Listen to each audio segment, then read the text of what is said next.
우리 말씀을 보도록 하겠습니다. 로마서 1장 14절로 17절까지의 말씀입니다. 헬라인이나 야만인이나 지혜 있는 자나 어리석은 자에게 다 내가 빚진 자라. 그러므로 나는 할 수 있는 대로 로마에 있는 너희에게도 복음 전하기를 원하노라. 내가 복음을 부끄러워하지 아니하노니 이 복음은 모든 믿는 자에게 구원을 주시는 하나님의 능력이 됨이라. 먼저는 유대인에게요 그리고 헬라인에게로다. 복음에는 하나님의 의가 나타나서 믿음으로 믿음에 이르게 하나니 기록된 바 오직 의는 믿음으로 말미암아 살리라 함과 같으니라. 아멘. 할렐루야. 80년 전에 한국에 어느 시골 마을에 미국 선교사님이 오셨어요. 그러셔서 돈네라는 9살 된 소녀에게 복음을 전하셨어요. 그래서 이 돈네가 예수를 믿고 그때는 일제시대잖아요, 한국이. 그래서 예수를 믿고 너무 좋아서 시집도 예수 믿는 사람한테 가고 싶었지만 일제시대, 게다가 일본 사람들이 이제 전쟁 막바지에 가서는 일본 위안부 문제 있잖아요. 정신대라고 이렇게 얘기하죠. 정신대를 끌고 간다. 막 소문들이 막 퍼져서 돈네 어머니가 선도 보이지 않고서 그 딸이 정신대로 끌려가면 큰일 나니까, 위안부로 끌려가면 큰일 나니까는 아는 사람 소개해가지고 자기 딸을 시집을 보낸 거예요. 얼굴도 보지도 않고 사진도 안 보고 부모들이 정해주는 사람하고 시집 가서 봤는데 예수도 안 믿고 시부모들이 점치러 다니는 거 좋아하고 너무 미신에 꽉 찬 집인 거예요. 그런데 어떻게 해요? 시대가 일제시대인데 어떻게 하면 주일날 교회를 갈 수 있을까 기도하고 생각하는 가운데 시어머니가 주일을 못 가게 이렇게 먹는데 주님이 아이디어를 주셨어요. 시누이, 남편의 막내 여동생이 3살인가 4살인가 그렇대요. 그러니까 자기가 며느리로 왔는데 19살에 시집을 왔는데, 그래서 이 시누이를 업기도 하고 안아주기도 하고, 시누이 그냥 키우는 사람이나 거의 마찬가지죠. 그래서 시어머니가 며느리 말을 안 듣는데 자기 딸 말은 들으니까 이 시누이한테 재밌는 성경 이야기를 얘기해 줬어요. 다윗과 골리앗 싸움 이야기, 요셉의 꿈의 이야기. 클라이막스에 가서는 저기 십자가 있는 데 가면은 그 이야기를 들을 수도 있다. 어린아이들은요, 들은 얘기 또 듣고 들은 얘기 또 듣고 그러잖아요. 또 해줘 그러잖아요. 저 교회 가면 들을 수 있다.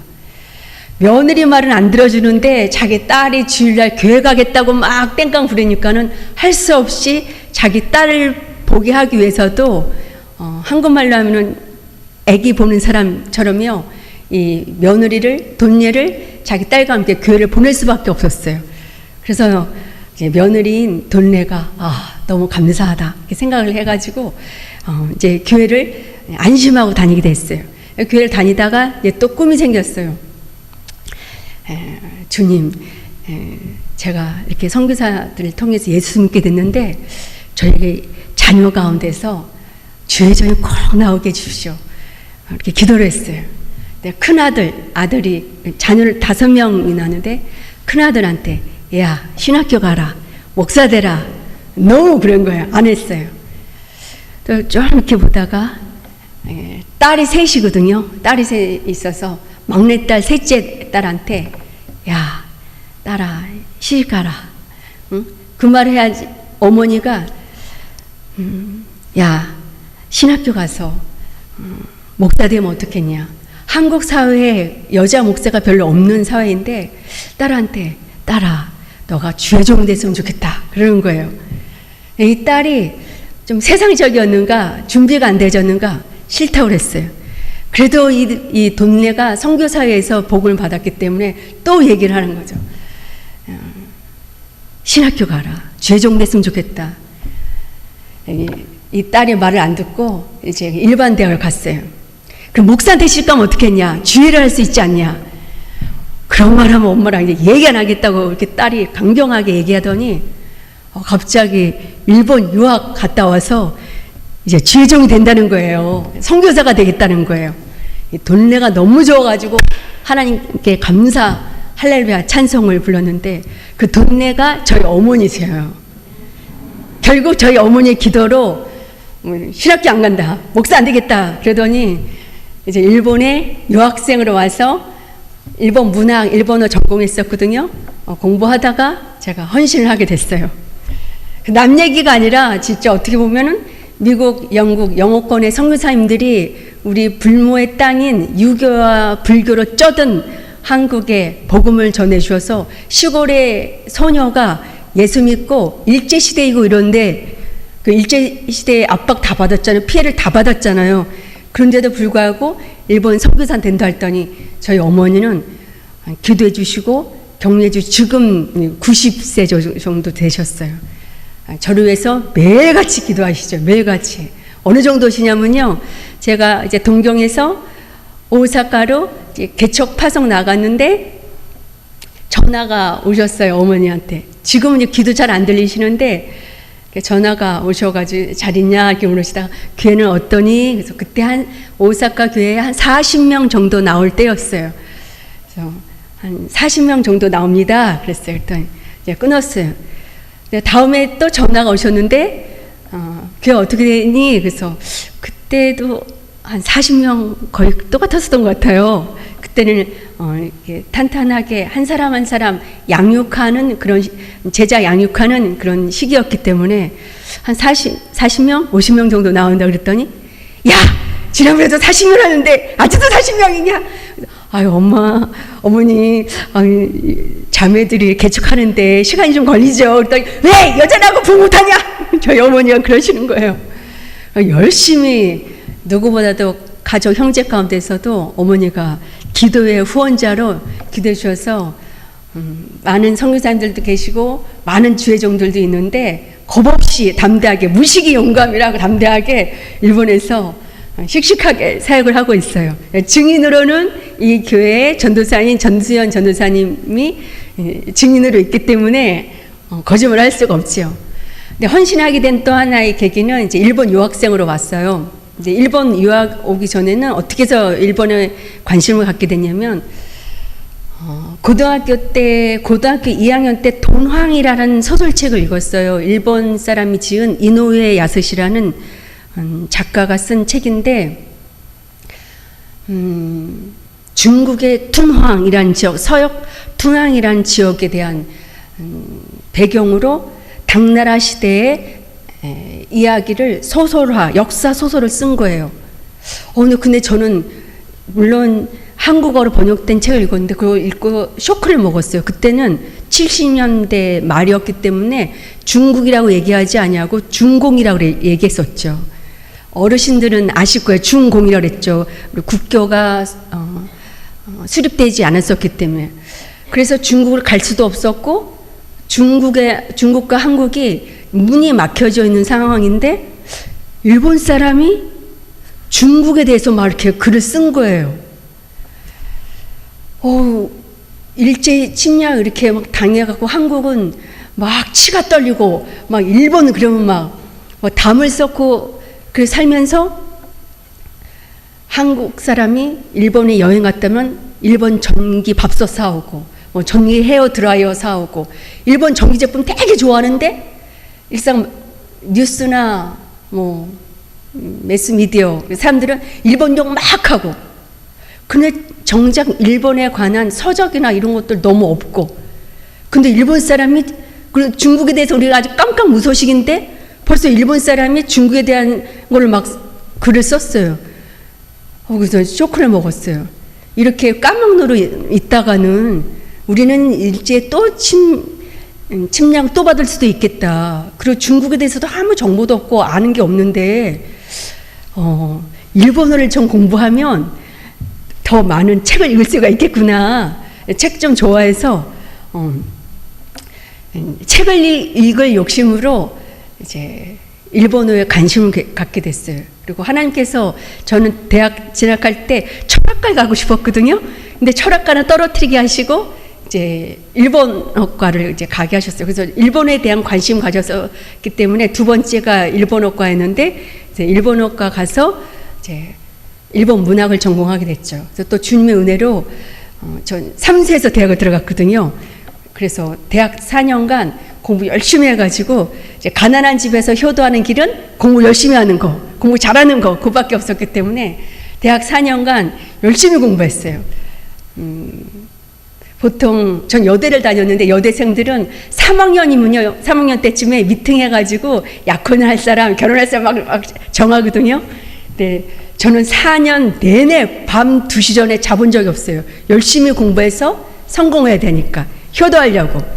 그래서 이제 4학년 마치고 국비 유학생으로 일본에 와서 공부하게 됐어요. 그리고 이제 동경대에서 일본 문학 공부하는데 그때 요한 동경교회 이렇게 다니게 됐어요. 다녔는데 동경대 학생들 보면은 일본에서 제일 부자, 이제 세계적으로 다 아니까 제일 부자, 공부 잘하는 사람이 가죠. 근데 이렇게 보니까 그렇게 행복해 보이지가 않는 거예요. 그리고 이렇게 선교사님들 이렇게 삶을 보면 1,000엔짜리 신발 신었는데도 당당하고 오히려 베풀면서 살고. 그런데 일본의 제일 부잣집의 사람들이 학교를 다니고 공부 잘한다는 사람들이 다니는데도 그렇게 행복해 보지가 않더라고요.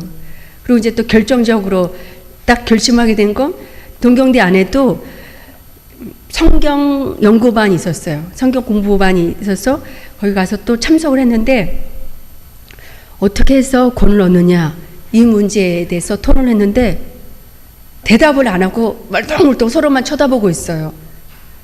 그래서 제 친구가, 일본인 친구가 믿음으로 구원받지. 그래서 에베소서 2장 8, 9절 가지고 딱 말씀을 드렸어요. 나눴어요. 그런데 구원이 그렇게 쉽게 얻어지는 게 아니라고 그렇게 얘기하는 거예요. 성경 공부반에 온 일본 친구들이요. 독어로, 영어로, 여러 나라 말로 공부를 이렇게 준비해 와가지고 자기 성경 공부한 거 발표는 하는데 정작 구원에 대해서 말을 못하는 거예요. 그리고 하는 말이 구원이 그렇게 쉽게 얻어지는 게 아니라 이렇게 얘기하는 거예요. 전 깜짝 놀랐어요. 저도 열심히 공부해서 이제 학교 마치고 한국에 가서 부모님의 자랑거리가 될 금이 환양에 보통 유학생들이 그렇잖아요. 지금은 안 그런지 모르지만 옛날에는 그랬죠. 부모님의 자랑거리가 되는 어느 정도 경제적인 안정과 그리고 명예를 안겨드리려고 공부하고 성공하려고 그랬는데 그렇게 사는 학생들을 보니까는 그게 아닌 거예요. 그래서 정말 이 일본에서 필요한 거, 그런 내가 궁극적으로 얻으려고 했던 교수가 되는 꿈, 이 세상에서 얻고자 하는 거, 그게 그렇게 삶에 있어서 그렇게 중요한 게 아니구나. 망치로 얻어맞은 것 같았어요. 그럼 어떻게 사는 것이 보람되고 값진 삶이냐?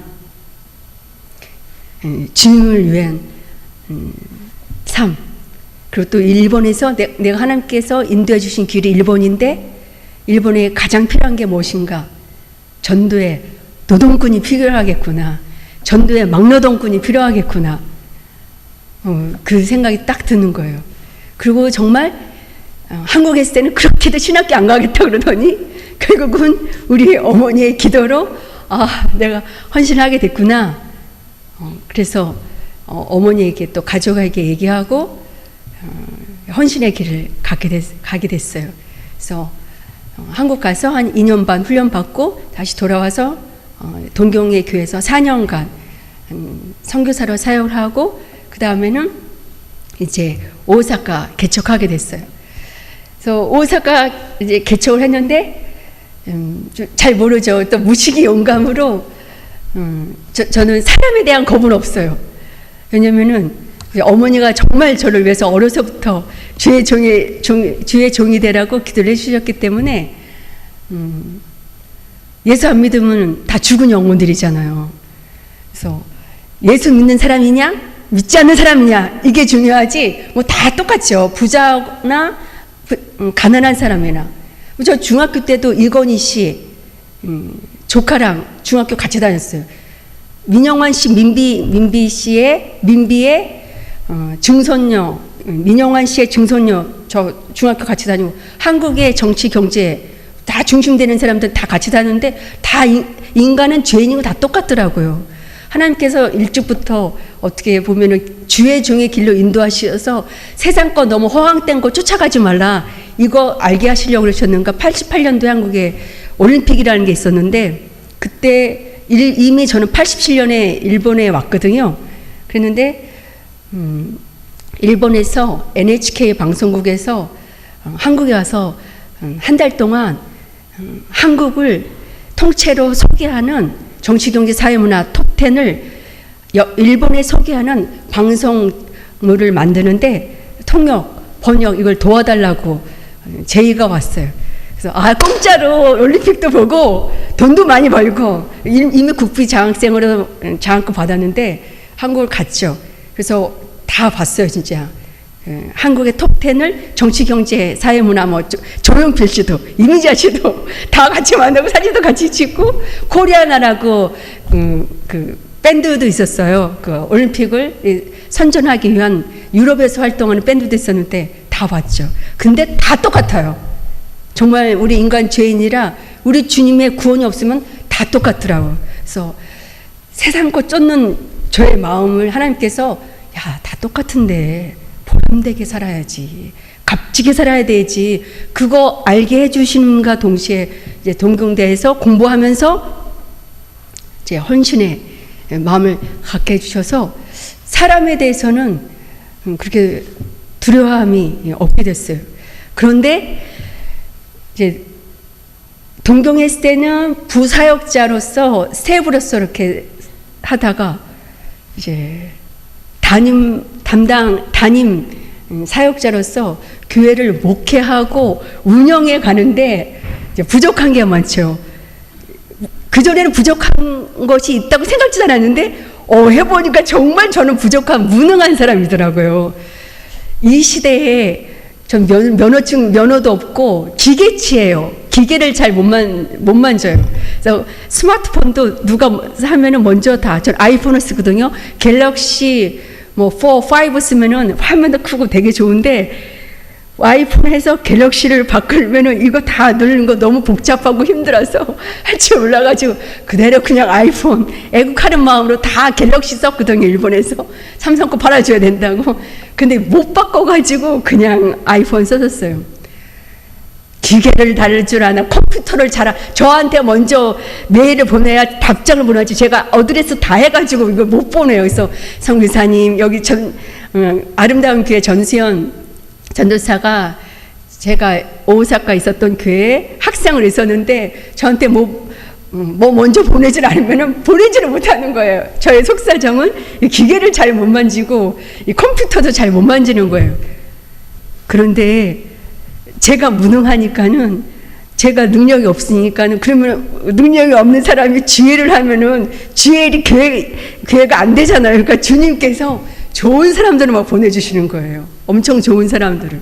다 능력 있는 사람들을 보내주는 거예요. 저보다도 성품도 좋고, 머리도 좋고, 기계도 잘 다루고, 노래도 잘 부르고. 오사카 교회 개척할 때는요, 노래도 잘 못 불러가지고, 찬송을 부르다가 음이 틀린 거예요.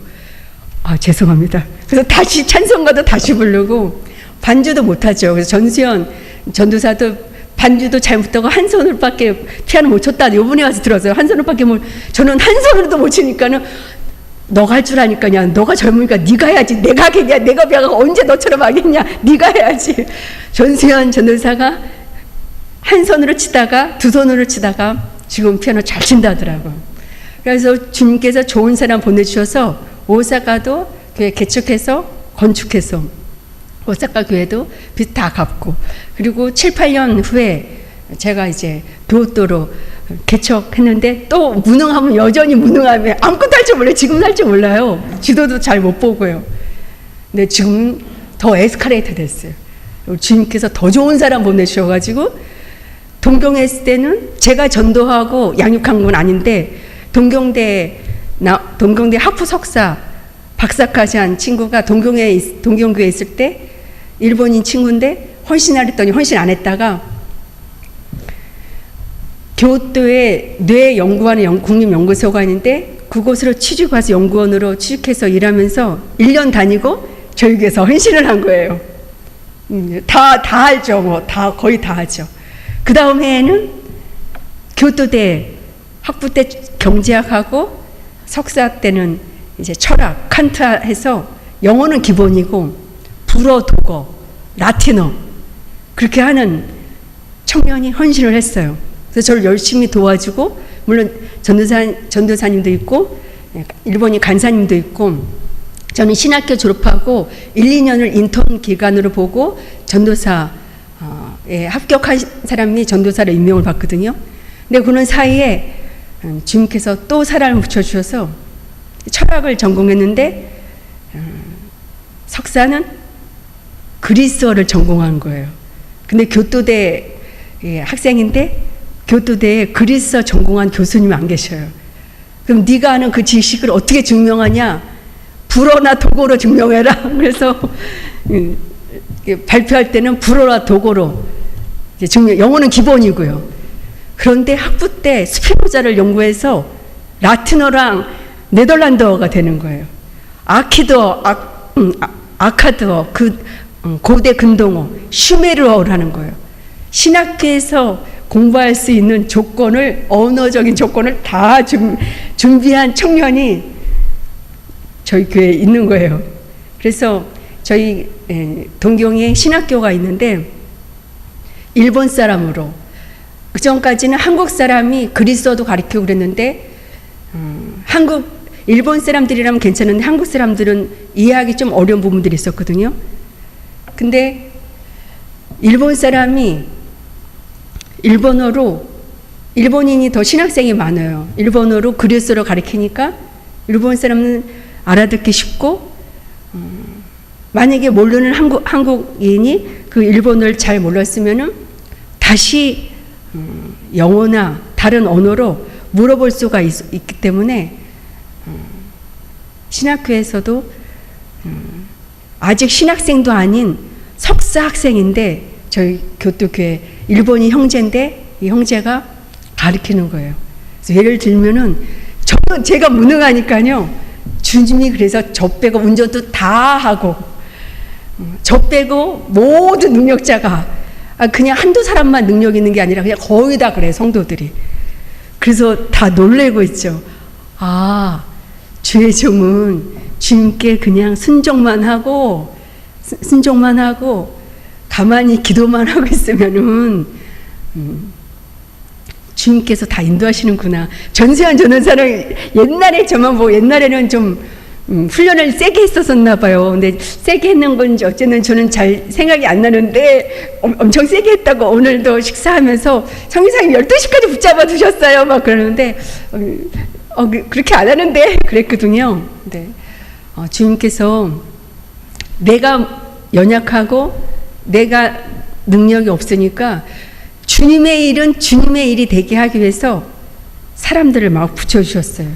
그래서 처음에는 유학생 중심의 사역이었다가 일본인이 연결되어지고 그리고 일본인이 또 일본인을 전도하고 양육하고 세워서 헌신자들을 줄을 잇게 세우셨는데 저희 교토교회 기도 제목이자 또 소원은 정말 우수한 이 헌신자들이 우리 교회 개교회 개척 부흥하고 성장시키는 데만이 아니라 일본 교계를 이끌어가고 일본 기독교에 영향력을 주는 그런 일꾼으로 세워져서 지금 석사 때부터 제가 적극적으로 동경 신학교에 강사로 추천을 했어요. 일본인에 의해서 일본 사람이 그리스어를 가르치는 게 이게 쉬운 일이겠느냐. 제가 일본에 있는 신학교를 다녔는데 그 신학교에 그리스어를 가르치는 교수님이 한국 분이셨어요. 25년 동안 웨스트민스터 신학교랑 자매 학교에 OPC 교단이잖아요. 웨스트민스터가요. 자매 학교에서 저도 구약학원 미국의 웨스트민스터 신학교에 교수님 오셔서 가르치는 걸 배웠어요. 구약학은요. 총신 그리고 고신하고 이렇게 자매 결혼한 학교인데 그리스어를 한국 교수님, 한국 목사님 왜 가르칠 만한 사람이 없어 그런 거예요. 그만한 실력 있는 일본인 교수 목사님이 부족해서 그랬던 거예요. 물론 이 정통 보수 신학적인 의미가 있어서 그렇게 할 수도 있지만 그러나 25년간을 한국인 목사님이 그리스도를 가르쳤는데 좀 어려움을 느꼈어요. 저는요 다니면서. 그리고 일본인들도 쉽지는 않겠구나 그걸 느꼈어요. 그런데 일본 사람에서 일본인이 신학교에서 그리스도를 가르치고 그리스도만 아니라 히브리어, 라틴어 다 되거든요. 그러니 일본 사람들이 더 희망을 갖게 됐어요. 더 힘을 갖고 이제 우리도 주님 안에서 예수 믿고 하면은 되겠구나라는 마음을 가지고 옛날 같았으면 어떻게 신학교 교수만이 가르칠 수 있는 것 아니냐. 근데 그렇지 않더라고요. 일본 대학에서는 능력 있는 사람이나 미국은 사회가 똑같겠지만은 능력자에게 기회를 주는데 한국은 철저하게 라이센스가 있어야 되잖아요. 신학교 나와도 박사학위 소지자. 근데 일본은요 대학 안 나오는데도 능력 있다고 인정이 되면은 대학 교수가 되더라고요. 부총장, 총장까지 되는 걸 봤어요. 안도 타다오라고 일본의 유명한 1급 건축 기사가 있는데 고등학교밖에 안 나왔어요. 원래 권투 선수였어요. 근데 동경대 건축학 교수를 해요. 유명한 그리고 실력 있는 건축자거든요. 어떻게 보면 이게 일본의 좋은 토양이기도 한 것 같아요. 정말 실력 있는 사람 앞에서는 고개를 숙이고 겸손하게 배우려고 하는 그런 마음이 있어요. 그래서 어떻게 보면은 저희 한국인이 피지배 국의 사람들이었잖아요. 자기네가 식민지했던 나라의 사람들이었는데 그 사람들이 와서 복음을 전하니까 처음에는 좀 우습게도 여기고 일본어도 뭐 일본인 같이 일본어를 하겠어요? 또 저 같은 경우는 대학을 한국에서 졸업을 했기 때문에 아무리 일본어를 잘해도 네이티브 일본어 실력이라고 발음이라고는 볼 수는 없겠죠. 그런데도 열심히 복음을 전하려고 하고 열심히 성경 가르치려고 하니까는 그 열심히에 감동도 받고 감화도 돼서 한 번, 두 번 오다가 하나님 말씀 듣고서 정말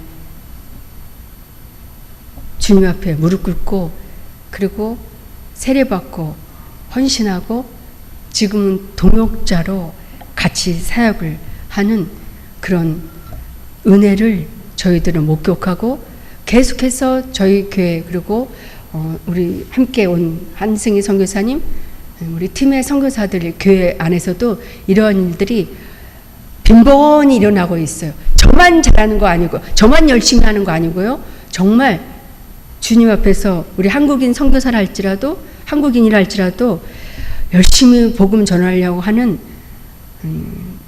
자세와 태도 보고서 일본 사람들이 감동하고 이렇게 한국 선교사님들이 와서 복음 전해줘서 그래서 우리가 예수 믿게 되지 않았냐고. 정말 예수 믿고 구원받은 사람들이라면 그렇게 간증하고 단어와 표현이 바뀌어져요. 옛날 같았으면 조센진이라고 그랬겠죠. 저도 이제 일본에 오래 살다 반쪽발이가 다 됐어요. 그래서 여러분들 미국에 사니까는 말하다가 가끔 영어가 튀어나오는 것처럼 저도 마찬가지. 그래서 엄청 조심하고 엄청 조심히 지금 말을 하는 거예요. 일본어가 막 튀어나올까 봐요. 네. 복음은 오늘 본문 말씀에서 헬란이나 야만이나 지혜 있는 자나 어리석은 자에게 다 내가 빚진 자라. 사도 바울이 로마인에게 보낸 편지잖아요. 그래서 로마 시대잖아요. 이미 그리스도 로마에게 정복당했어요. 고린도서, 고린투스라고 하는데 그 로마에 반항을 했기 때문에 불도저로 밀어버려서 고린도에 많은 유적들이 없어졌어요. 그런데도 불구하고 이미 이제 그리스는 로마의 식민지가 된 거잖아요. 그러니까 로마 제국의 하나가 된 거잖아요. 그런데 로마에서 노예로도 많이 오고요. 노예임에도 불구하고 로마의 가정교사 인기 있는 넘버원이 그리스인이에요. 그리스인. 그리스인을 자기 자녀들 가정교사로 채용했어요. 이게 넘버원이에요. 또 헬라인들, 그리스인들 서양 철학의 원조기도 하고 그래서 그럴 거예요 아마. 로마보다 먼저 학문이 발달하고 문화, 예술, 철학이 발달했기 때문에 헬라인들의 자녀들이 지혜로운 자이고 자녀들이 더 뛰어나다고, 문화가 더 뛰어나다고 로마를 우습게 봤죠. 무식하게 야만이라 생각했는데 그 야만이라고 생각했던 로마한테 그리스가 짓밟히게 된 거죠. 그냥 로마 제국하에 들어왔어요. 그런데도 불구하고 로마는 그걸 수용을 한 거예요.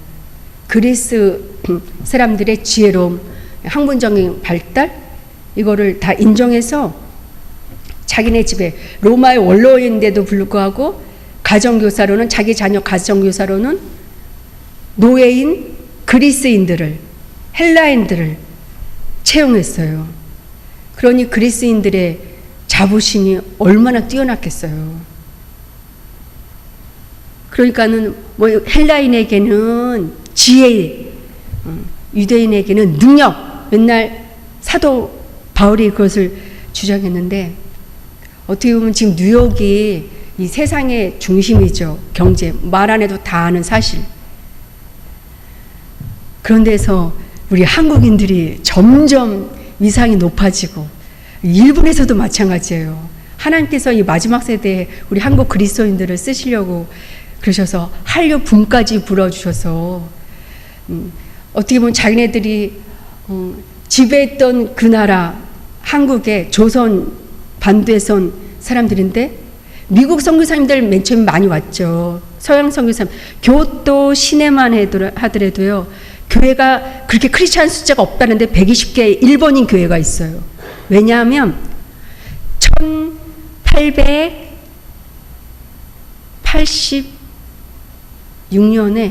1868년에 메이지 천황이 명치 천황이 동경으로 이사간 거예요. 그 전까지는 1000년 동안 계속 교토에 살았어요. 그래서 천황한테 전도하면 일본이 빨리 복마되겠구나 해서 각국의 미국, 캐나다, 뉴질랜드, 영국, 호주 각국의 교단이 교토에 선교사들 파송해서 그렇게 복음화가 안 됐다는 일본의 교토 시내 안에만 120개 교회가 세워졌어요. 그래서 일본 기독교 역사가 거의 비슷한 교회들 많아요. 150년 된 교회들. 그런데 하나님께서 미국 선교사님들, 영국 선교사님, 호주, 뉴질랜드 선교사님들이 세운 교회들은 점점 조용해지고 한국에서 파송되어진 그리고 한국인들에 의해서 세워진 교회들, 한국인 선교사님들이 세운 교회가 왕성함으로 말미암아 일본 내 교회에서도 한국 교회의 입지와 위상이 많이 높아졌어요. 마지막 세대에 정말 하나님께서 우리 한국인들을 쓰시고 세계 복음하는데 귀히 쓰시려고 슬프고 가난하고 비극적인 한국의 일제시대 또 6.25 사변 전쟁이 있었지만 큰일을 감당하기 위해서 복음을 위해 주님께서 이런 고통의 시간들을 그 고통의 시간을 통해서 영적으로는 우리 주님을 더 찾게 하는 그런 축복을 변장된 축복을 주셨다고 봐요. 아름다운 교회 우리 성도 여러분이 우리 한국인으로서 자부심을 갖고 또 그리스도인으로서 주님께 감사한 마음과 고마운 마음을 늘 가지면서 세계에 이 중심인 이 뉴욕에서도 잃어버린 한국 영혼뿐만 아니라 복음이 필요한 죽어가는 영혼들에게 복음을 전하려고 애를 쓸 때 주님께서 우리에게 또 한국 민족에게 주신 많은 이 축복이 우리 대에서 끊어지지 아니하고 자손 만대 이르기까지 주님의 축복이 임하리라 믿습니다. 우리만 믿고 축복받는 것이 아니라 우리를 통하여 우리가 축복의 통로가 되어서 우리 때문에 많은 사람들이 유익함을 얻고 복을 받고 덕을 보는 우리 한국인들, 우리 한국 그리스도인들, 특별히 아름다운 교회가 쭉쭉 뻗어가는 아름다운 교회라고, 아름다운 처치스트릿. 저는요 또 감사한 게 아름다운 처치스트릿에 대해서 일본에서 인터넷 뉴스를 보고 알았거든요. 교회 이름이 길거리 이름이 됐다. 와, 대단하다. 오, 일본말로 스파라시라고 하거든요. 원더풀이죠. 생각했는데 주님이 인도하시고 은혜를 주셔서 아름다운 교회에서 선교 후원도 받고 기도도 받고 그렇게 와서 선교 보고도 할 수 있게 된 거 주님의 크신 은혜요 축복이라 믿습니다. 이런 축복과 은혜가 여러분뿐만이 아니라 여러분의 자손 만대에 이르기까지 축복이 이어지고 임하기를 주님의 이름으로 간절히 바랍니다. 아멘.